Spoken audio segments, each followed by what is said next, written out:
Richard, keep my wedding rings and tell Alex and Jacob how much I loved them, and that this is not their fault.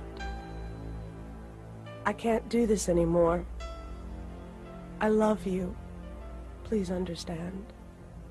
I just can't do this anymore. Suicide, the final act of those who feel life's problems are so overwhelming that the only way they can cope is by ceasing to cope entirely. Angie Fenimore was such a person.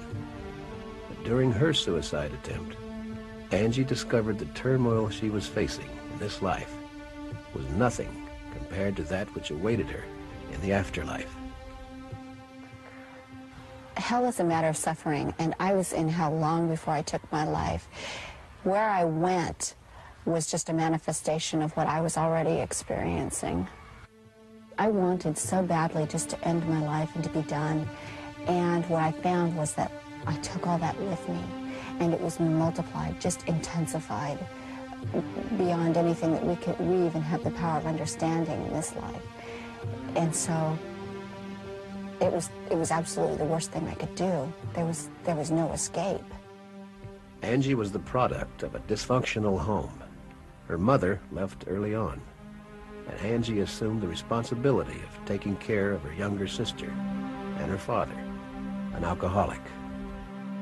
The young girl carried out her new role as best she could, but the situation began to deteriorate, and eventually Angie became a victim of psychological abuse, sexual abuse, and was consumed with feelings of utter worthlessness. At 19, Angie attempted to neutralize her ongoing mental anguish by getting married and having children, but she soon realized that having a family of her own would not free her from her secret misery. I had fought depression for years and feelings of self-loathing that went along with how I'd been raised, and I felt like I was a horrible mother. I felt like I was dooming my children to a horrible existence, and I felt like I was actually going to be doing my family a favor by leaving them. Initially, Angie thought death would take her to a better place, an idea which had been confirmed by her stepmother. She had gone up to the corner of the room and seen her body when she had suffered a car accident. She had talked about being embraced by love and warmth and peace and not wanting to return back to her body. But such a tranquil transition would not be the case for Angie. My experience was completely different than anything I'd ever heard about. I had a concept of hell, but this was nothing like what I was anticipating at all. Traditionally, hell has been thought of as the final destination for unrepentant sinners and evildoers. Images of lost souls suffering an existence of eternal torment in a pit of fire are familiar. But Angie's experience of the nether world was not one of physical suffering. Instead, she found hell to be a place of unrelenting emotional distress. Angie's journey into the abyss began one cold January morning when, after failing to end her life by slashing her wrist, she took an overdose of pills and laid down on a couch to die. When I was dying, I could feel this tremendous energy encompass me, and I could feel my spirit and my body separating. And it was very powerful and far more real than anything I've experienced in this life. As her spirit left her body, Angie became aware of images racing toward her. What I saw was actually my very first memory, and that was of being born. And I saw my mother looking at me and cradling me, and then I went through every moment of my life just exactly as I had lived it, only I felt everybody's feelings. I felt it from everybody's perspective, and I had a completely renewed understanding of what my life had been like and what my parents had really been like and what they were trying to do. And I found it very interesting that my mother was such a significant part of my life. I'd forgotten most of my memories with her because she had left when I was 9. And most importantly, I think I understood that she loved me. As Angie continued to look back on her life, she began to sense that she wasn't alone. I could feel a presence with me. I could feel a person with me. I knew he was male, and I knew he was viewing my life with me. Eventually, Angie's review of her life ended as it began, with her suicide.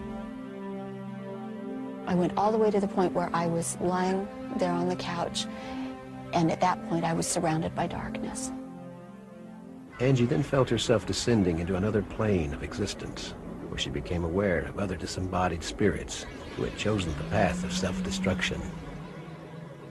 They were all kind of mumbling to themselves, completely self-absorbed, caring nothing about anybody else there or about anything but themselves. What was going on was that these people were reliving this worst experience over and over and over again, reliving this agony that they were in, this turmoil, whatever it was that had caused each of them to take their lives. Angie, as well, might have been doomed to this ironic existence for all eternity had she not been called upon. I heard a voice, and it said, "Is this what you really want?" And I looked to see where the voice was coming from. The words had come from above. I could see a pinpoint of light that looked just like a little star, and it grew in intensity and came toward me very quickly. But the light wasn't a star. It was a being who was made of light. And as he approached, I realized that this was God. I didn't have to be told. It was like the universe reverberated his name. And then he said, "You can't take your life. It's not yours to take. And life is supposed to be hard. You have to pass through these things. All of us have done this." And I was filled, as he spoke to me, with understanding about the purpose of life and what we're doing here and how important it is to think about how you treat other people. And then I felt another presence standing next to him, and I realized it was the same being that had been next to me during my life review. Though Angie could not see this second presence, she sensed an inexplicable connection with him. I could feel this incredible love and peace and compassion coming from him, and pain as well. And I knew that this was for what I had done. And then I heard him say, and I still couldn't see him, but I heard him say, "Don't you understand? I've done this for you." And when he said those words, I understood that I was in the presence of the Savior of the world. And I could feel what he had done for me. I was taken into that experience, into when he suffered for me. And I caught that moment of his life and understood that this was a very real and literal thing that had happened. And then I was shown what would happen to my children if I were to take my life and remain dead. And my oldest son in particular was harmed so terribly by the grief and the pain that he would have to suffer through his life that he was rendered incapable of even completing his mission here successfully. With the knowledge of the potential fate of her children, Angie's desire to die disappeared. And it was at that point that I was ready to come back. I think I just needed to understand that my life is not my own, that what we're doing here is so important, and every life that we touch is important. Angie's return to her body was instantaneous. When I came back, I rushed very quickly through the darkness, and when I opened my eyes, I was lying on the couch, and I could feel all the pain that I'd experienced, the drugs that I had taken, and my husband was coming through the front door at the same time.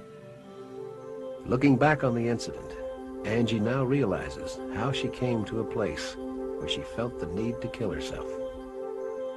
I didn't get there because other people had done things to me as much as that I had chosen not to overcome the things that are intentionally given to us, problems, things that we need to overcome so that we can grow. I still have trials that I have to overcome, but the important thing is to find happiness and to actually make happiness.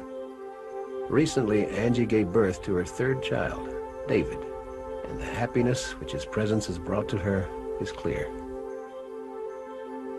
I've often wondered how come I was permitted to come back, and all I can really say about that is that I am filled with gratitude that I was. I don't know for sure. All I know is that I still had purpose here, and that I was important, especially to my children.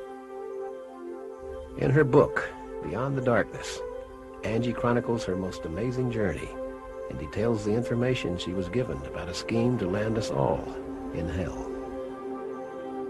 One of the things that I was told is that there is a being of darkness, that he's very organized and that he has concourses of dark angels that assist him, and their main purpose is to thwart the plan of God, to direct those of us who are here in mortality to do harmful things.